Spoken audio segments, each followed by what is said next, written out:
preparei uma pregação aqui, que eu chamei de Second House, a visão, para que a gente possa, então, entender um pouco mais para o que Deus está nos chamando para esse novo tempo. E eu queria te convidar a abrir a sua Bíblia em Ageu, capítulo 2, versículo 9, 8 e 9 pode ser.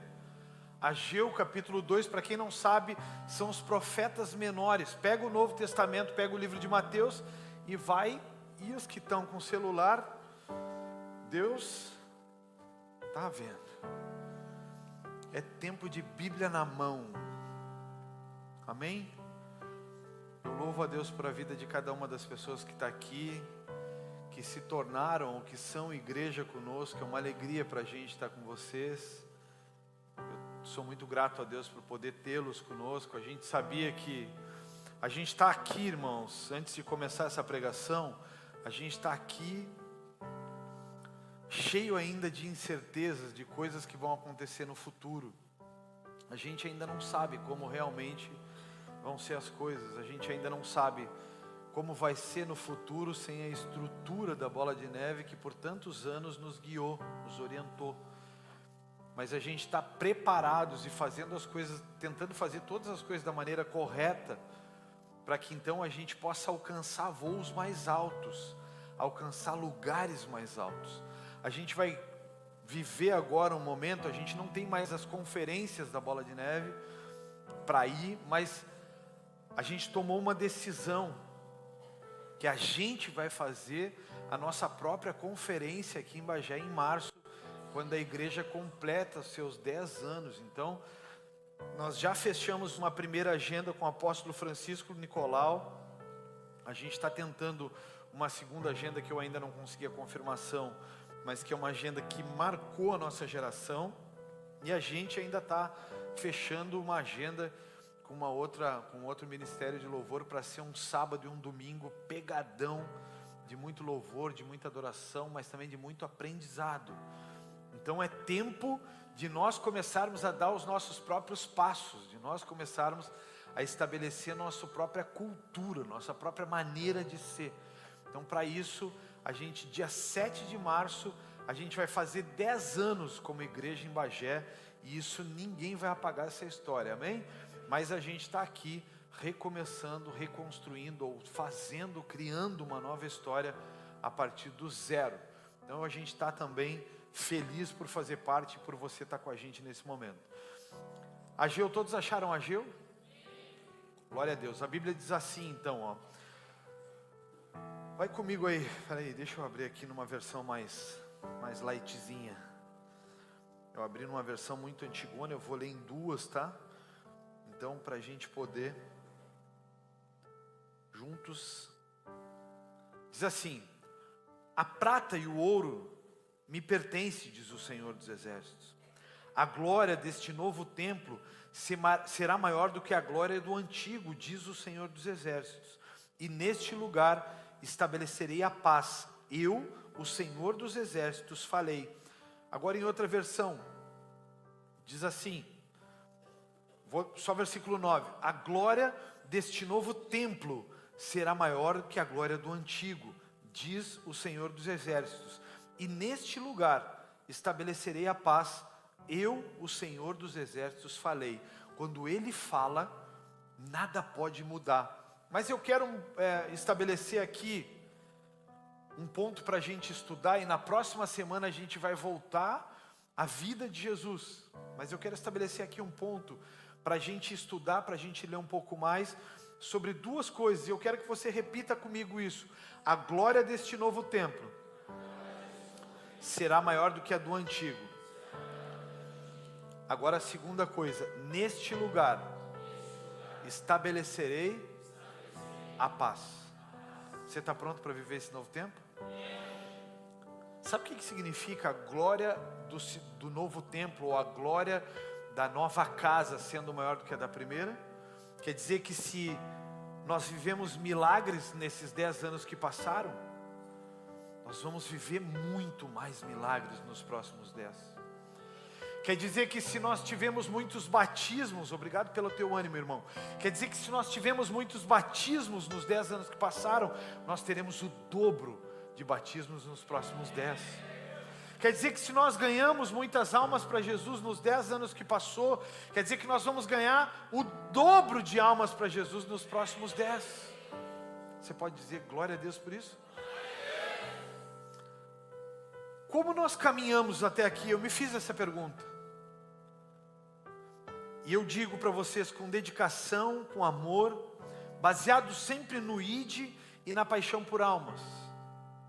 Preparando essa pregação, pensei, repensei, avaliei muitas coisas e me perguntei de novo, o que nos fez chegar até aqui? Por que Deus está nos dizendo que a glória da segunda casa será maior do que a da primeira? Na primeira houve poder, houve milagres, mas o que mais nos marcou nesses anos todos foi a paixão por servir e por ganhar almas. Mas o que Ele, Deus, quer de nós nesse novo tempo? O que Deus tem nos falado é que Ele quer de nós um novo derramar, que Ele quer de nós uma nova expressão de poder, Ele quer de nós uma nova expressão no servir. E eu quero junto com vocês avaliar essa palavra que Ele nos deu como guia. Como tudo aconteceu, um dia nós estávamos orando, porque a bola de neve sugeriu a emancipação devido a tudo que estava acontecendo. Vidas estavam se perdendo, almas estavam se perdendo.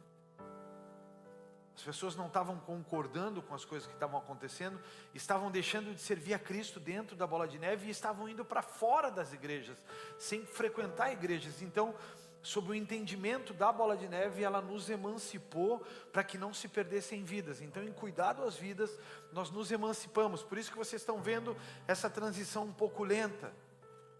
Todo junho nós permanecemos e ainda julho nós temos algumas coisas para viver aqui. E ainda estamos dizimando e ofertando na bola de neve. Mas Deus, Ele falava conosco, como que pode a gente começar algo do zero? Como que pode a gente começar algo sem ser o que nós éramos há 10 anos? Tipo assim, eu disse para a galera que estava servindo aqui hoje, que estava na intercessão comigo antes, eu estava dizendo para eles, eu entrei para dentro de casa essa semana e disse para Deus, Deus, manda lá para fora um novo Fabiano. Só que essas coisas não acontecem assim.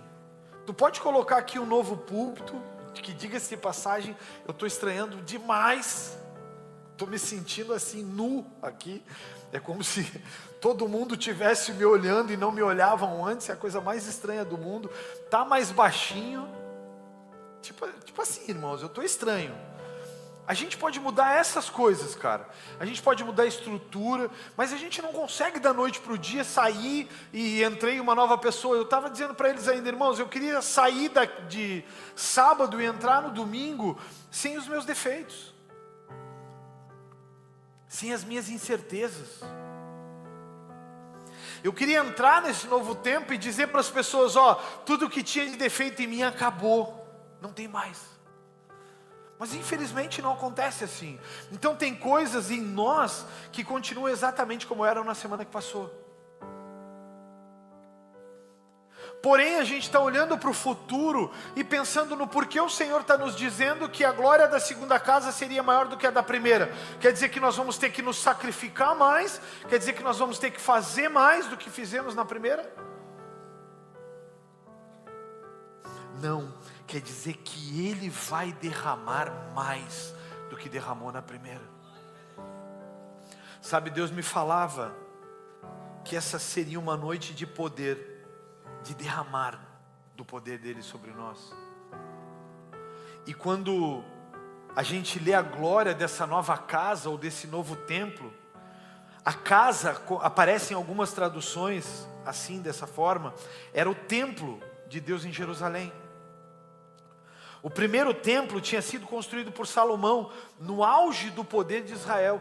Dizem os estudiosos que esse templo, se fosse construído hoje, nos dias atuais, o templo de Salomão, ele teria custado mais de 7 bilhões de dólares. Diz que só o templo, em toda a riqueza que estava dentro desse templo, ele teria custado mais de 7 bilhões de dólares. Mas no auge do poder de Israel, o edifício era gigantesco e magnífico, cheio de decorações e construído com os materiais mais caros, porque afinal de contas, era reconhecido como o templo de Deus, onde a presença de Deus estaria. Mas alguns séculos mais tarde, o templo foi destruído pelo rei Nabucodonosor. Quem já ouviu falar nesse rei? Rei da Babilônia. Vocês lembram de Sadraque, Mesaque e Abednego? Quem já ouviu falar nesses caras? Quem nunca ouviu falar em Sadraque, Mesaque e Abednego? Levanta a mão bem alto. Nunca ouvi falar em Sadraque, Mesaque. Eu amo pregar sobre eles. Já é a desculpa perfeita para mim pregar sobre eles. Mas esse rei Nabucodonosor, ele é um cara que é dos caras mais pirados que tem na Bíblia. Um dos caras mais sem noção que existe na Bíblia, chama-se Nabucodonosor. E o Nabucodonosor foi o cara que destruiu o templo. Então os israelitas todos foram levados exilados, foram para um exílio. Então o povo começa a se preocupar nessa construção do novo templo, mais com conforto pessoal do que com as coisas de Deus. Então o povo, quando faz essa declaração, o povo está querendo e está preocupado com o que vai acontecer, porque tinha 7 bilhões de dólares, e eu estou trazendo claro para os números atuais, mas tinha 7 bilhões de dólares de estrutura. Como é que a gente vai fazer um novo templo para Deus, se não for nessa dimensão? Deus diminuiu? Deus é inferior agora?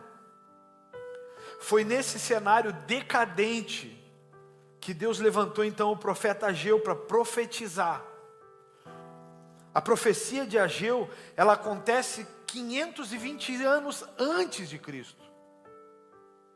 O profeta, então, ele chama o povo ao arrependimento e os conclama a retornarem à construção do templo.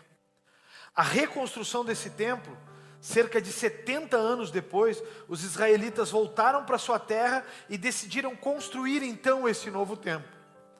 Mas agora eles já não tinham os recursos que tinham antigamente para construir esse templo tão belo como o primeiro. O novo templo então teria que ser mais pequeno, mais simples. E isso infelizmente desanimou muito o povo. A construção, ela acabou ficando parada por muito tempo. Eu quero te convidar a abrir a tua Bíblia em Esdras, capítulo 3, versículo 12. Enquanto eu bebo uma água, eu estou muito nervoso, primeira pregação na Second House. Acho que eu não fico mais nervoso para nada nessa vida, irmãos, é tudo que eu já passei. Nervosismo é uma coisa que não me pertence mais. Esdras capítulo 3, versículo 12, olha o que é isso, cara.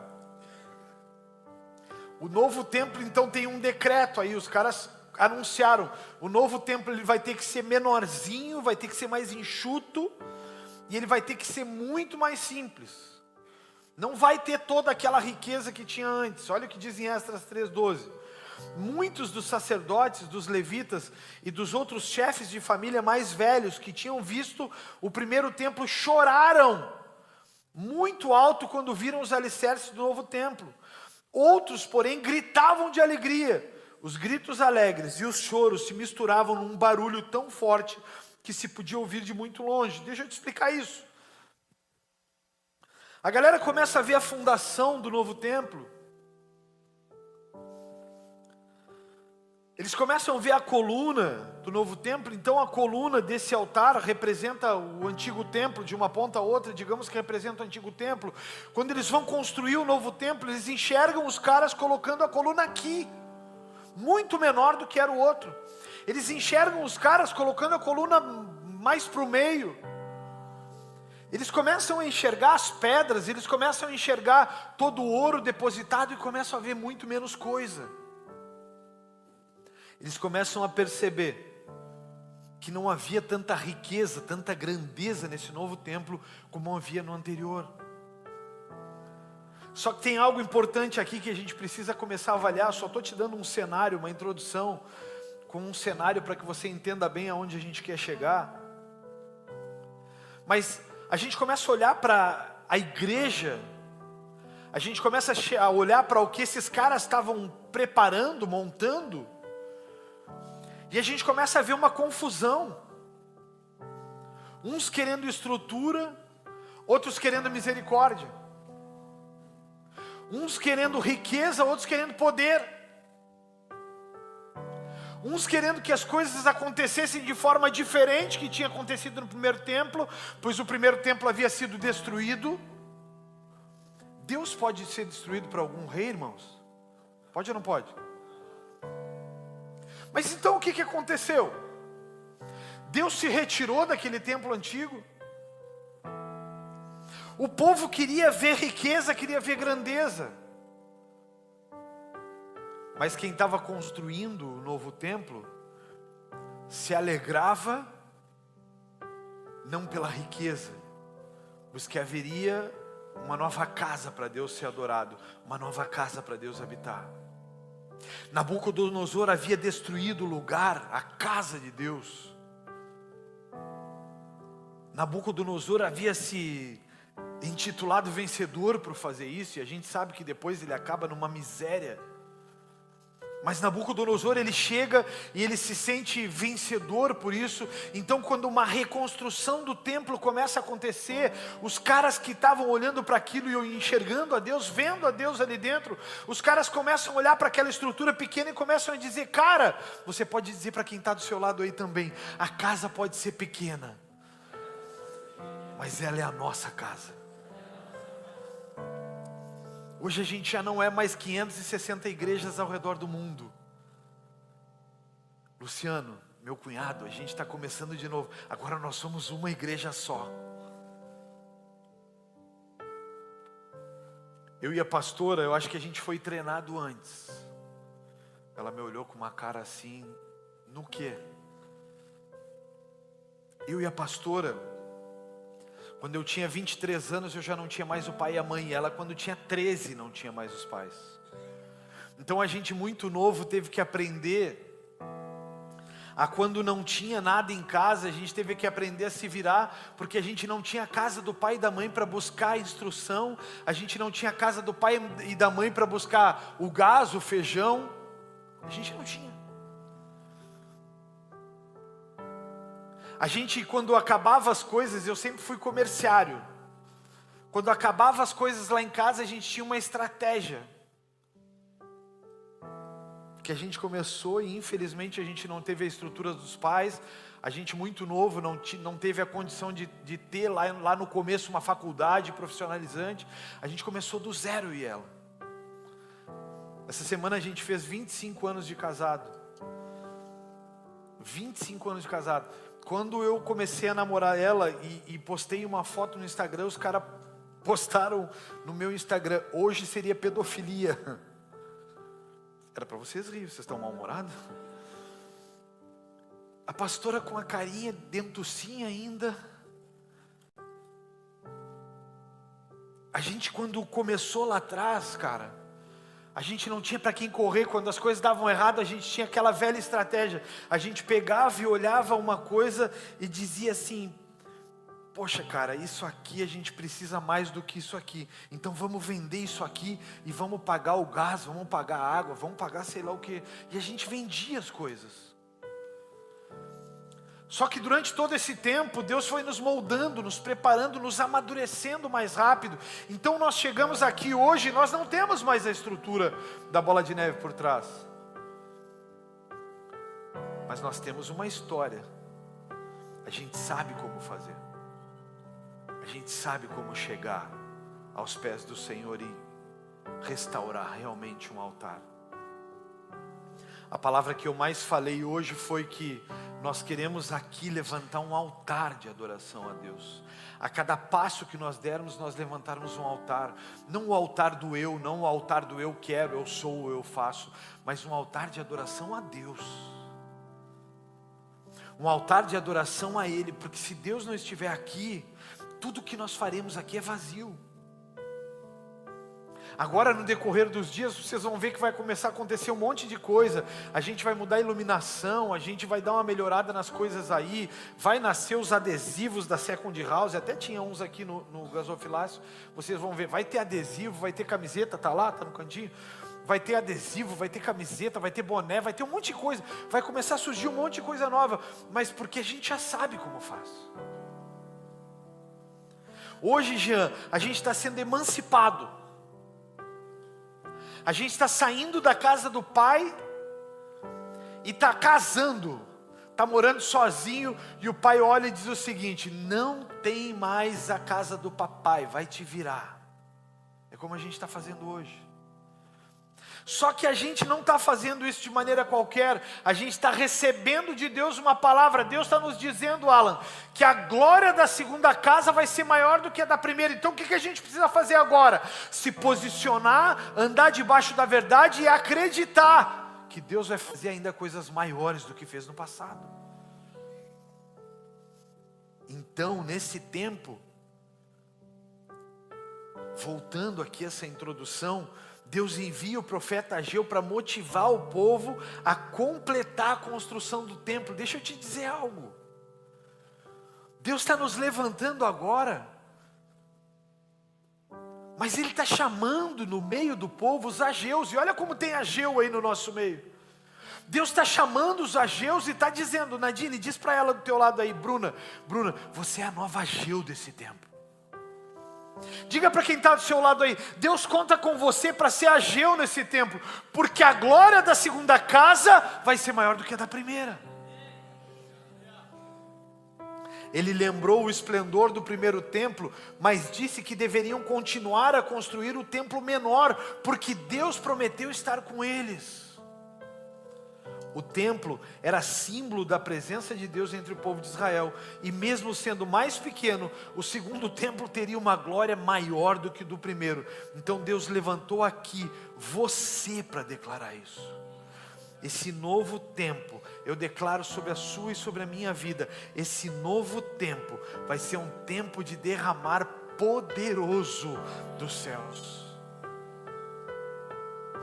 Você vai orar e a bênção de Deus vai alcançar você.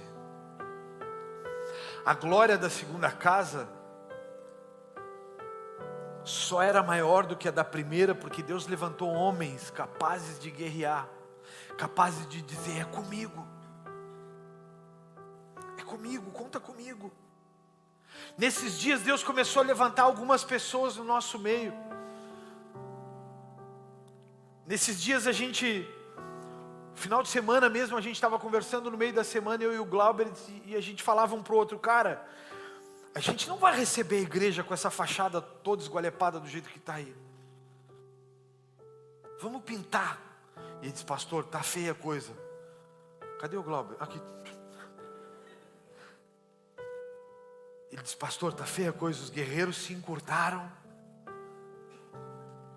Pastor, os guerreiros estão que nem minhoca, socado no buraco, não saem para fora. E eu disse: tá, mas vamos eu e tu, vamos pintar eu e tu? E ele disse: claro, vamos, eu saio do trabalho e vamos para lá. 2 horas pode ser? 2 horas pode ser. No final de semana, o coitado de um irmão me manda uma mensagem e disse assim: pastor, estou de férias, se tu precisar de mim. Eu disse: preciso. Nós vamos pintar a fachada da igreja. E ele disse: conta comigo. Eu disse: conto. Quando? Amanhã. Deus levantou o coitado do Jean em férias. Cadê o Jean? Levanta a mão, Jean. O Jean, coitado do Jean em férias. A Dayana achando que ia tomar chocolate quente de tarde em casa, achando que ele ia fazer cueca virada, bolinho de chuva. Mas ele fez foi tinta. Aí ontem a gente veio para cá, cedo da tarde, a gente começou a pintar, começou a limpar, a gente mexia numa coisa e a gente olhava e dizia assim: poxa, mas está velho, né? E eu dizia para ele: mas nós vamos melhorar, em nome de Jesus, vai ficar tudo bem. Sabe por quê? Nesse novo tempo também Deus levantou o Pedro. Cadê o Pedro? O Pedro está aí? O homem do drone man. Deus levantou o Pedro e a gente começou a bater cabeça: como é que vai ser a logo, como é que vai ser a ideia da logo e não sei o que. E Deus começou a levantar ele. O coitado do Pedro fez 4 vezes. Teve um dia que ele me mandou às 4 da madrugada. E um belo dia ele me pergunta: pastor, ele diz assim para mim: pastor, eu preciso que tu seja sincero comigo. Tu gostou? E eu disse: Pedro, eu tenho um problema. E ele disse: qual é, pastor? Eu não consigo dizer não para as pessoas. Tá, pastor, mas agora tu vai precisar dizer não. Tu gostou? E eu disse não. Fui liberto. E ele me mandou, vou te mandar a segunda opção. No outro dia o cara me mandou às 3 da manhã. E aí, pastor, tu gostou? Eu silenciei. Aí o Sória me mandou mais uns 10. O Clau mais outro. Aí os outros irmãos começaram a mandar mais outros. E eu dizia, não é isso que Deus falou com a gente, cara. Porque quando Deus nos deu uma visão lá atrás, nos primeiros dias dessa transição, não era isso que estava desenhado no nosso coração. E aí eu disse para o Pedro, Pedro, não gostei. Ele disse, pastor, eu vou te mandar a terceira. Ele me mandou a terceira, irmãos. Eu gostei menos do que as outras duas. A pastora começou a se desesperar, coitadinha.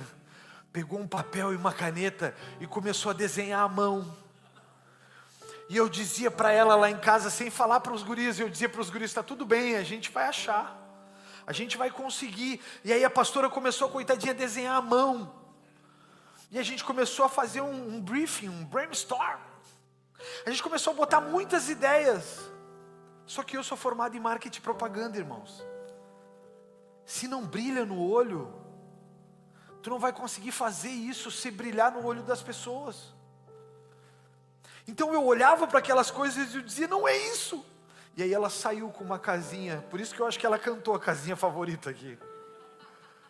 Vocês viram que todas as músicas hoje foi casa? Parece a síndrome do Casanova. Não sabe usar o banheiro novo. Então ela fez uma casinha e eu disse para eles, é isso. Então na quarta opção, e os guris da comunicação diziam, pastor, não ficou legal, tá feio. Eu disse, eu também acho, mas eu não me animo a dizer. Então na quarta vez, diga comigo, a quarta vez será melhor do que a primeira. Na quarta vez eles mandaram e eu disse, é isso, é essa aqui, ó. Eu disse, é isso, cara. Porque a gente precisa amar aquilo que a gente faz. A gente não pode fazer as coisas porque agrada os outros. A gente precisa fazer porque a gente ama fazer isso para o Senhor. Esses dias eu ouvi uma frase de uma menina novinha.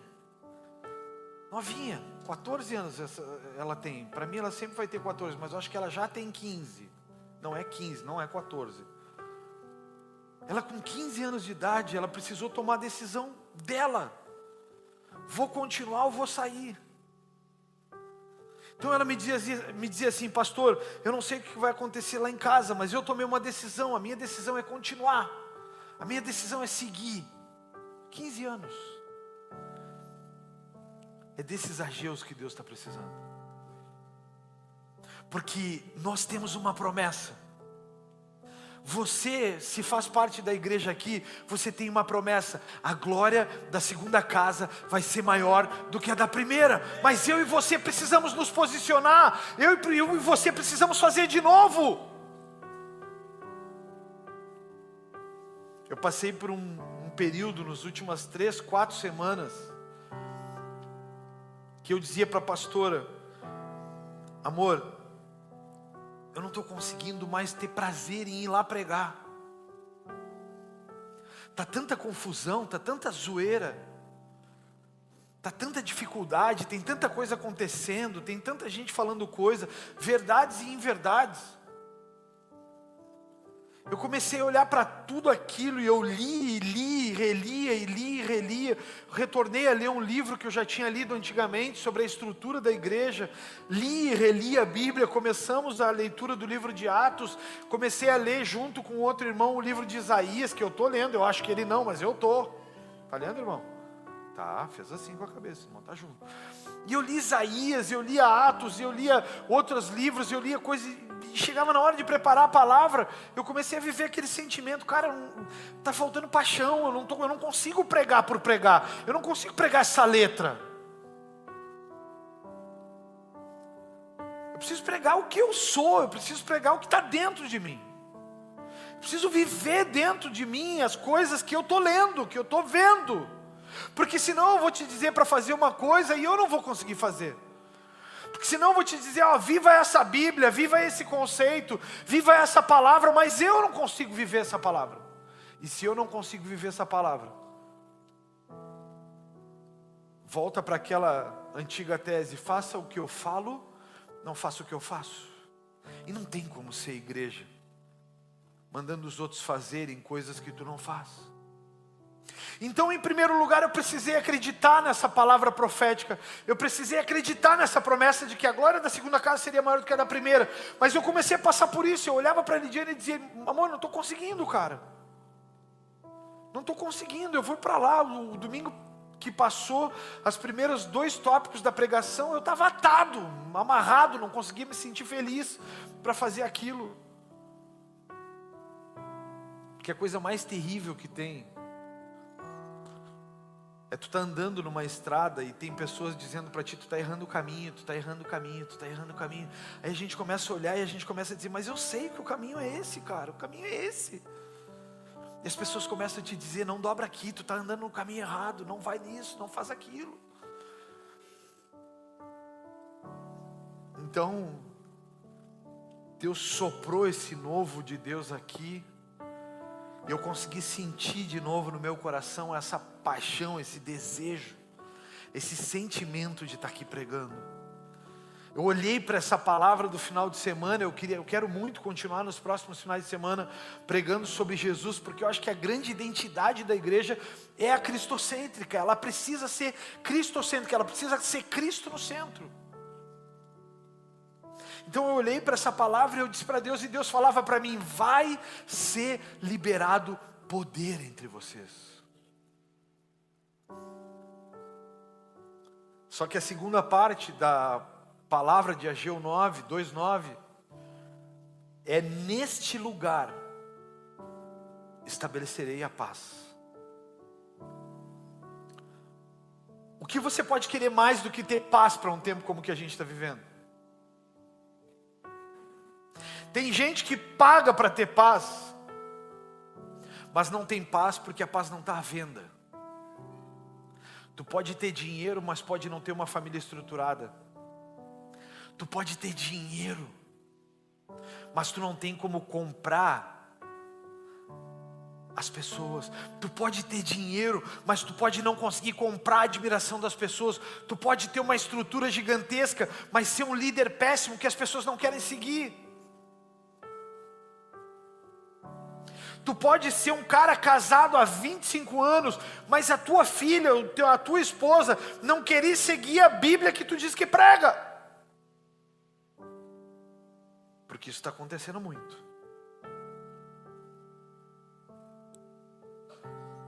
Está acontecendo muito. A gente prega coisas na rua, mas a nossa casa não quer viver as coisas que a gente prega. E a grande satisfação do meu ministério, a grande alegria, a grande honra do meu ministério, é que no meu ministério eu tenho 2 grandes ovelhas, as 2 primeiras ovelhas. A minha filha e a minha esposa. A minha filha nesse momento exato eu perdi ela de vista, mas está lá. E a minha esposa está aqui. Hoje elas estavam, como na primeira vez, dançando, uma e a outra cantando. Sabe por quê, meu querido? Porque não adianta você ganhar o mundo inteiro. A Bíblia diz de que vale o homem ganhar o mundo inteiro e perder a sua alma. De que vale o homem ter todas as conquistas e a sua alma. A alma é o centro das emoções, conforme a psicologia informa.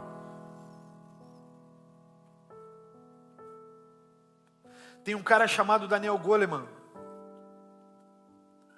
E uma das cadeiras que eu estou fazendo na pós-graduação é a inteligência emocional do Goleman. E o Goleman fala muito sobre empatia.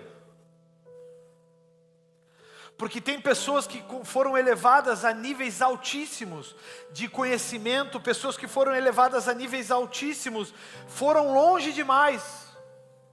Pessoas que conquistaram riqueza, conquistaram bens, conquistaram muitas posses, mas emocionalmente se perderam. Então a Bíblia informa de que vale um homem ganhar o mundo inteiro e perder a sua alma. E a palavra que Deus nos deu, Cláudio, é que neste novo tempo, Deus vai estabelecer a paz nesse lugar.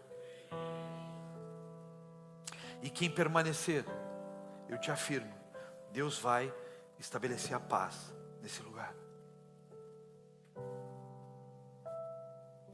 João 14, versículo 27, a Bíblia diz: deixo-vos a paz, a minha paz vos dou. Olha o que Deus está prometendo. Deus não está prometendo algo qualquer, Ele está dizendo: deixo-vos a minha paz vos dou. Não dou como o mundo dá. Não se turbe o vosso coração e nem se atemorize. Deus está te prometendo paz. Cutuca quem está ao teu lado e diz para ele assim: Deus está te prometendo paz. Olhar para esse novo cenário, olhar para essa nova igreja, olhar para esse novo tempo, olhar para esse mundo que nós vivemos, olhar para um mundo de competições. O mundo que nós vivemos é um mundo de competição. O mundo que a gente vive é um mundo de competição, onde eu preciso dizer para as pessoas o porquê eu vou fazer algo, porque senão a crítica vem. A Constituição Federal diz que nós no Brasil somos um país laico, que nós temos direitos, que nós temos direito a praticar a nossa fé, nós temos direitos constitucionais para fazer o que estamos fazendo. Só que as redes sociais, elas nos colocaram numa condição. A gente estava vendo, quem está lendo o livro de Atos comigo, viu que no dia de hoje nós falamos sobre o apedrejamento que Paulo recebeu. Paulo foi retirado da cidade para apedrejarem a ele por causa do evangelho que pregava. Hoje, se tu apedrejar alguém, tu vai preso. Hoje, se tu apedreja alguém em praça pública pelo erro que ele cometeu, tu vai preso porque é crime. Mas deixa eu te dizer o que o mundo criou nos dias atuais. O mundo criou o apedrejamento virtual. Então, se você erra, você é apedrejado virtualmente nas redes sociais. Se você falha, as pessoas expõem a sua falha. As pessoas começam a dar charada nas redes sociais. Deixa eu te dizer uma palavra que eu tenho dito muito nos últimos dias. A Bíblia diz que com a medida que vocês julgarem, vocês vão ser julgados. Você pode dizer isso para quem está do seu lado? Com a medida que você julgar alguém, você vai ser julgado. Agora deixa eu te dizer algo para tu dizer para ele, olhando na bolinha dos olhos, como diz antigamente. Olha na bolinha dos olhos aí. E diz para ele o seguinte: se tu julgar alguém com injustiça, virá sobre vós um julgamento injusto. Ixi. E como diria uma antiga presidente do Brasil, estava ruim, mas parece que agora piorou.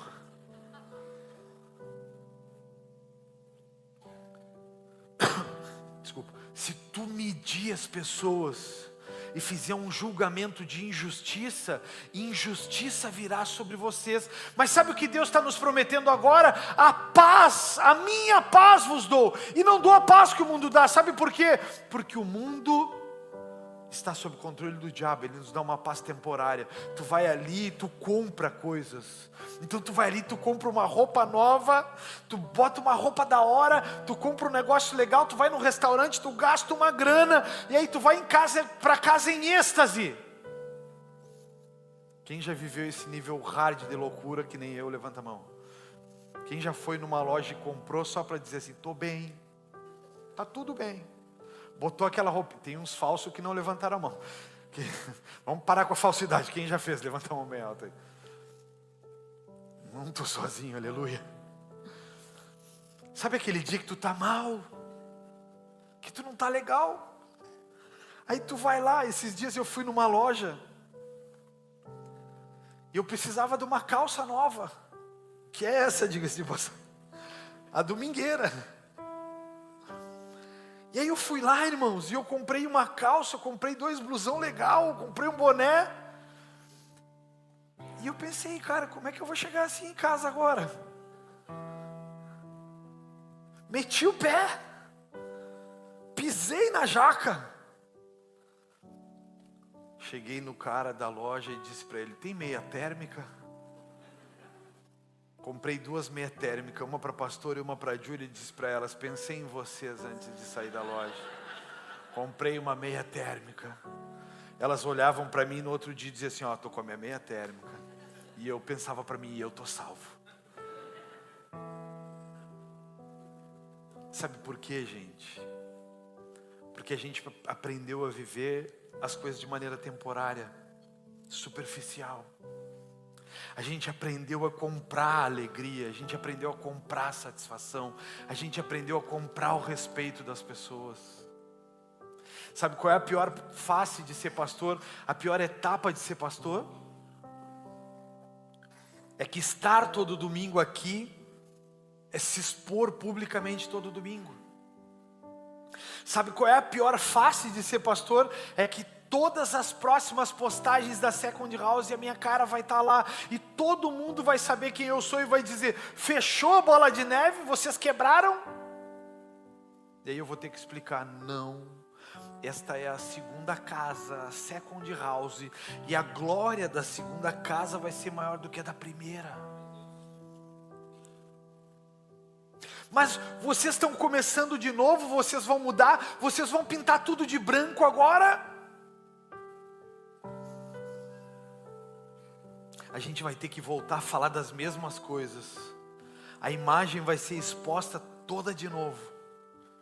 Todo mundo vai começar a olhar de novo, todo mundo vai apontar, todo mundo vai dizer, mas olha, quando era bola de neve era assim, quando era assim era assado. E a gente está aqui disposto a viver um novo tempo. Para isso, a gente vai ter que quebrar o altar anterior e construir um novo altar a Deus. Ah, pastor, eu era assim e as coisas deram errado na minha vida. Deixa eu te dizer uma coisa, constrói um novo altar, quebra os altares antigos. Não dá para querer ser uma pessoa nova com as estruturas antigas. Não dá para querer ter resultados novos tendo uma estrutura antiga. Ah, eu vou para a igreja, mas tem coisas na igreja que eu não quero. Qual as coisas que tu não quer? Tu não quer deixar de mentir, de enganar?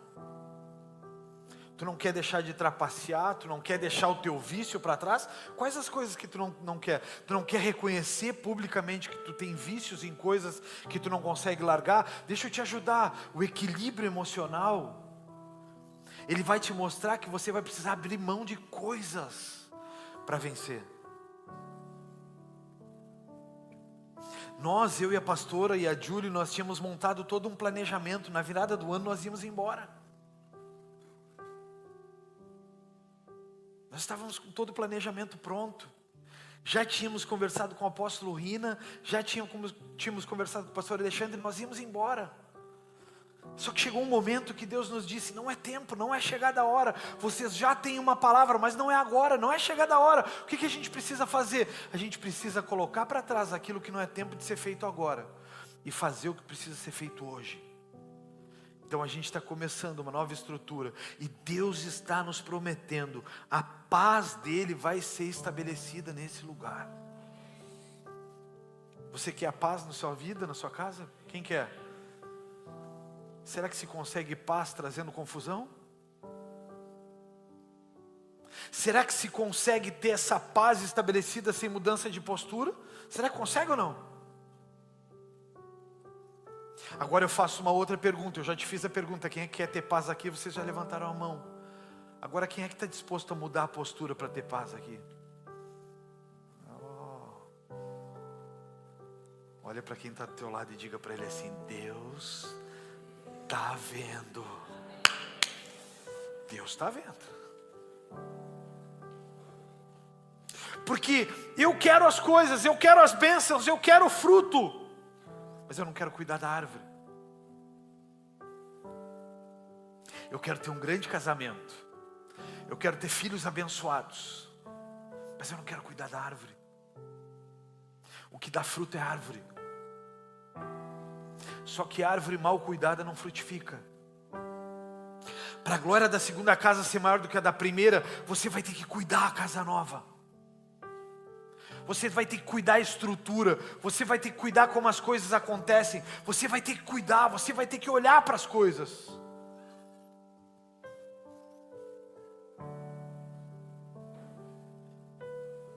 Você vai ter que olhar para tudo. Quando você colocar no seu carro o adesivo Second House, as pessoas vão olhar e vão dizer para ele: esse cara é da igreja. Aí quando você colocar seu carro na vaga do idoso, eles vão olhar: esse safado é da igreja. Quando você trapacear na fila dos supermercados, esse cara é da igreja. Quando você esqueceu que aquele troco não era seu, esse cara é da igreja. Quando você entrar num lugar para comprar pirataria, Deus vai estar olhando, vai estar dizendo: esse cara é da igreja.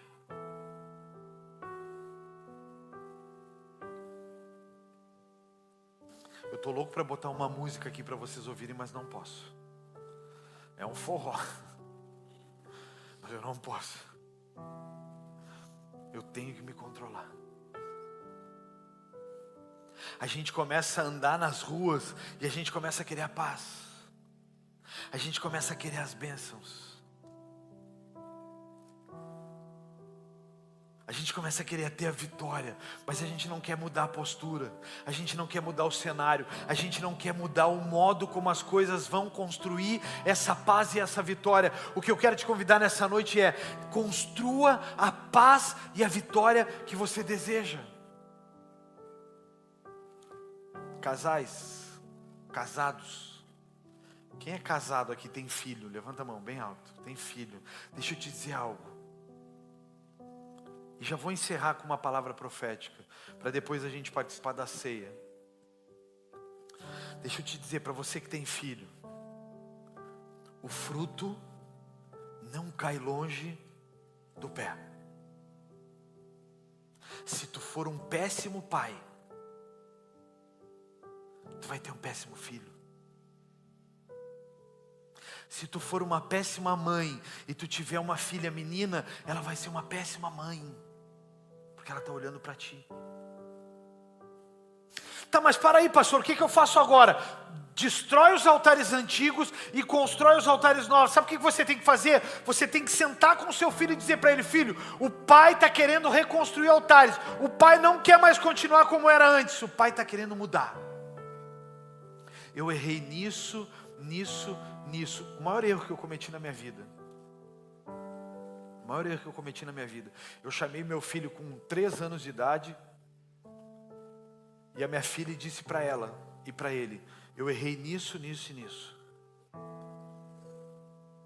Mas eu vou me comprometer no próximo ciclo a ser diferente. Sabe por quê? Porque lá atrás, quando eu casei com a Lidiane, eu não casei prometendo que seria perfeito. Eu casei me comprometendo a ser um cara diferente e lutar. A Bia estava aqui cantando agora, e a Bia é uma expressão da nova geração da igreja. Mas a Bia, há 7 anos atrás, ela batia na mãe dela para não entrar na igreja.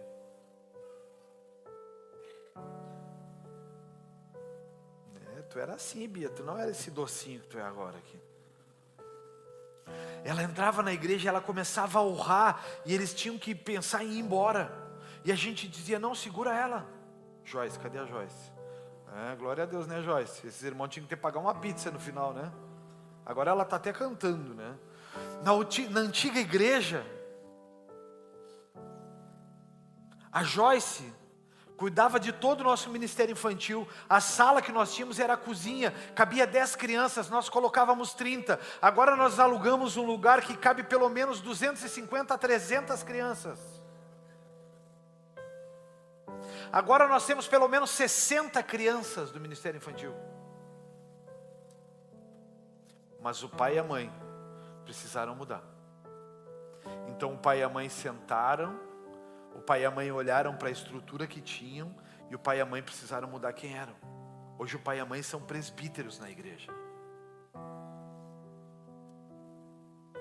A filha é fruto do novo pai e da nova mãe. Quer dizer que se a filha é fruto do novo pai e da nova mãe, é porque dá para haver mudança, é porque dá para haver um novo tempo, é porque dá para haver um novo ciclo. E o que Deus está nos falando agora? Ele vai nos colocar num novo ciclo, Ele vai nos colocar num novo tempo, mas nós vamos precisar mudar a postura. Eu estou me sentindo como se estivesse saindo do batismo hoje, sem falhas para a nova estação. A igreja começou agora, não tem falha. O que eu preciso fazer agora? Cuidar cada detalhe, cuidar cada passo, não deixar que a distração confunda os meus olhos. Porque se eu me distrair eu vou falhar, eu sou humano.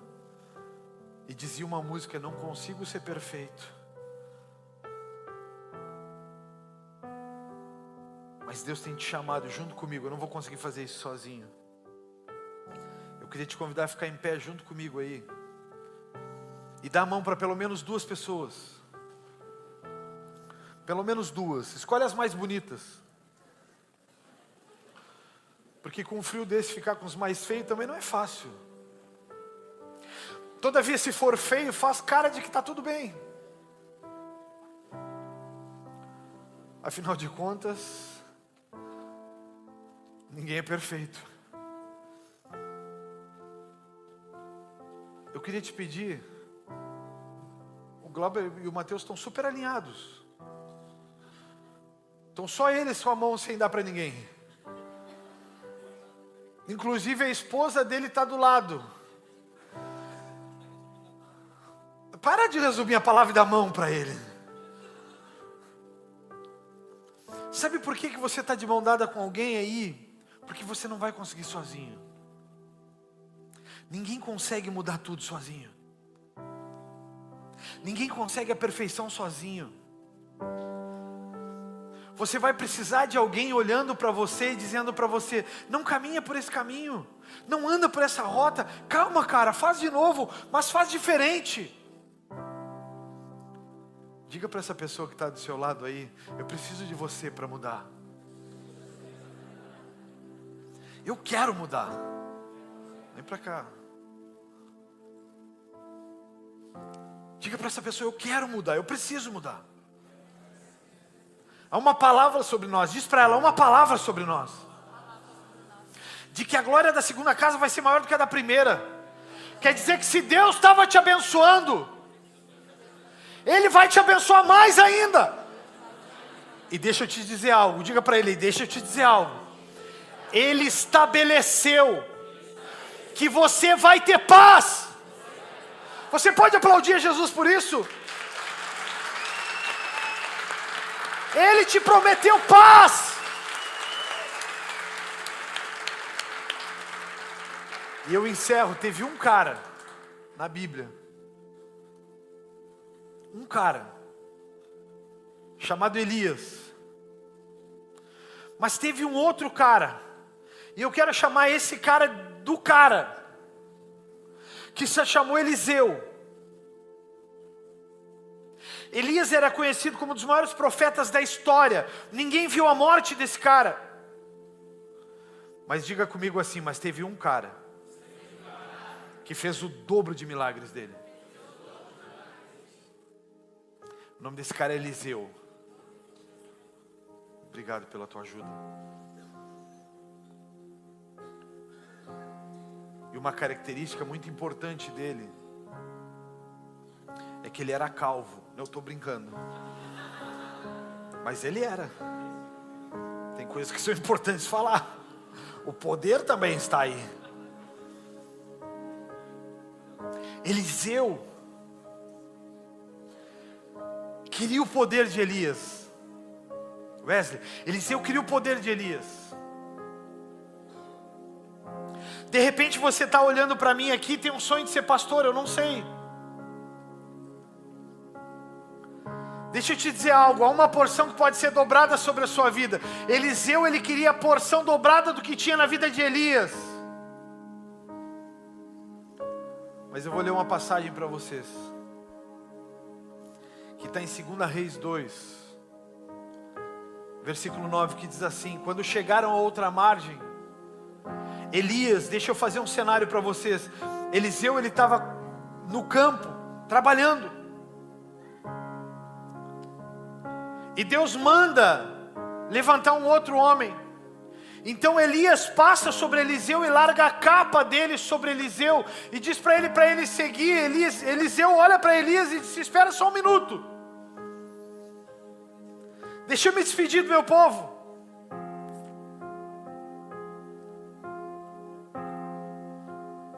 Espera só um segundo, deixa eu ir tentar falar com a minha galera.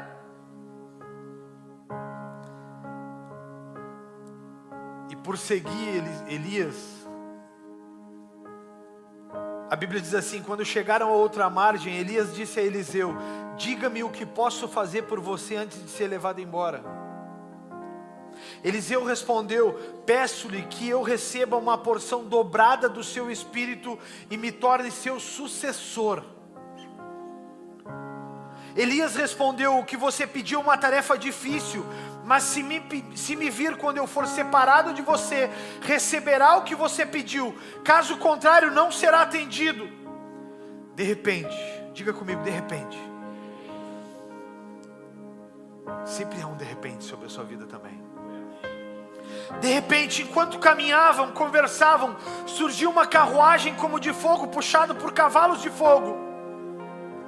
Passou entre os dois e os separou, e Elias foi levado para o céu num redemoinho. Eliseu viu isso e gritou: meu pai, você era como os carros de guerra de Israel e seus cavaleiros. E quando ele sumiu de vista, Eliseu rasgou as suas vestes em sinal de arrependimento, rasgou ao meio, em seguida pegou o manto de Elias que tinha caído e voltou à margem do Jordão. Bateu nas águas com o manto e gritou: onde está o Senhor, o Deus de Elias? Então o rio se dividiu ao meio e Elias o atravessou em seco. Quando os membros do grupo de profetas de Jericó viram o que havia acontecido, exclamaram: o espírito de Elias repousa sobre Eliseu. Então foram encontrar-se com Eliseu e se curvaram com o rosto diante dele no chão. Sabe por quê? Porque Eliseu construiu um altar, ele entregou tudo que tinha, ele se rendeu a tudo que tinha, ele aceitou largar o campo, largar a família, ele aceitou largar todas as benesses de ser filho, para ser profeta em Israel. Ele decidiu largar todas as coisas. Ele decidiu se render por todas as coisas, e ele só tinha que fazer uma única coisa. Ele tinha que estar com Elias quando Elias fosse levado aos céus. Elias passou por muitas coisas, e Eliseu não desistiu de nenhuma delas. Deixa eu te dizer algo: se você quer conquistar coisas novas, você vai ter que ter um novo posicionamento. A glória da segunda casa vai ser maior do que a da primeira. Mas deixa eu te dizer algo: se posicione como Eliseu se posicionou. Deixa eu te contar um fato bíblico. Eliseu, foi contabilizado a Eliseu o dobro de milagres concluídos por Elias. Se Elias fez 1, Eliseu fez 2. Se Elias fez 10, Eliseu fez 20. Então deixa eu te dizer, se você se posicionar, o poder de Deus vai ser derramado sobre a sua vida e sobre a sua família. E você vai ir a lugares que nenhum outro na sua família foi. Essa semana eu despedi o corpo do meu tio, uma figura conhecida na cidade, o veterinário Beto Scarduelli.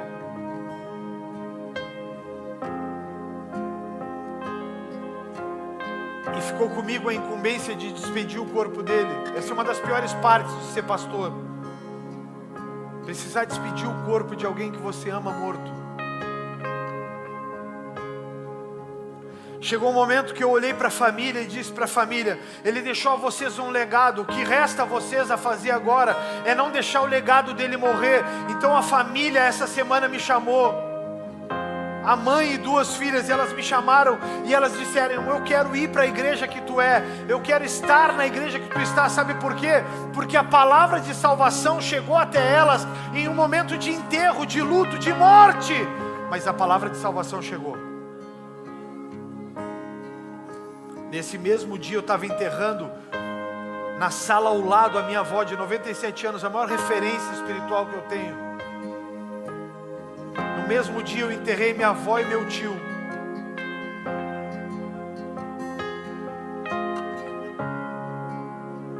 Para esse novo tempo vai precisar de um novo posicionamento, mas eu quero declarar sobre você: a glória da segunda casa na sua vida vai ser muito maior do que a da primeira. Você vai provar de milagres que você nunca provou, você vai provar de autoridade que você nunca provou, você vai tocar em lugares que você nunca tocou, você vai ir a lugares que você nunca foi.